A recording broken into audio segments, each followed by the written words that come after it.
Yan, hello po mga kalingap, no? Malamang hindi lang po ako o kayo ang excited sa birthday ni Ikang o ni Erica dahil mula pa pong update, baka sa susunod na araw pa po i-upload ni Kalingap Rob. Pero pag-uusapan po natin yung video ni Kalingap Edo na tila ba'y hindi daw po siya pupunta, di daw po yun prank, kasi di daw po siya hilig sa mga birthday party. Naku Edo, baka prank na naman yan. So excited pa naman kaming makita na isayaw mo si Ikang. Kasi madaming viewers ang kinikilig at nakasubaybay nga po sa kanila dahil nga po napaka-humble po ni Ikang.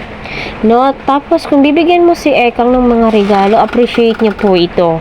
Napakalaking bagay na po iyon sa kanya. Dahil nga po, dahil napakalimpak-limpak ng mga biyayang natatanggap po nila every time na bumibisita po si Kalingap Rob. Grabe po yung sorpresa sa buhay ni Ikang.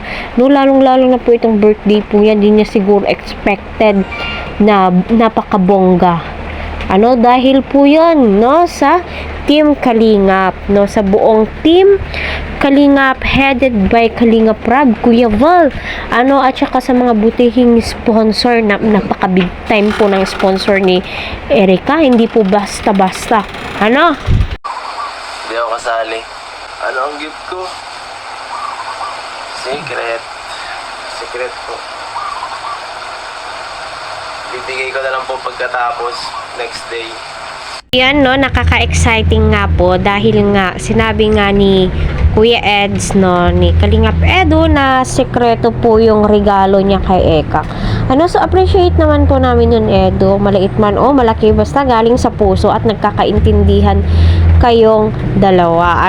So alam kong marami ang nag-aabang at nagmamahal sa tambalang Edrica dahil isa po sila sa pampalipas ng oras, nakakawala ng stress, lalong-lalo na po sa mga OFW. So maraming salamat po sa inyo.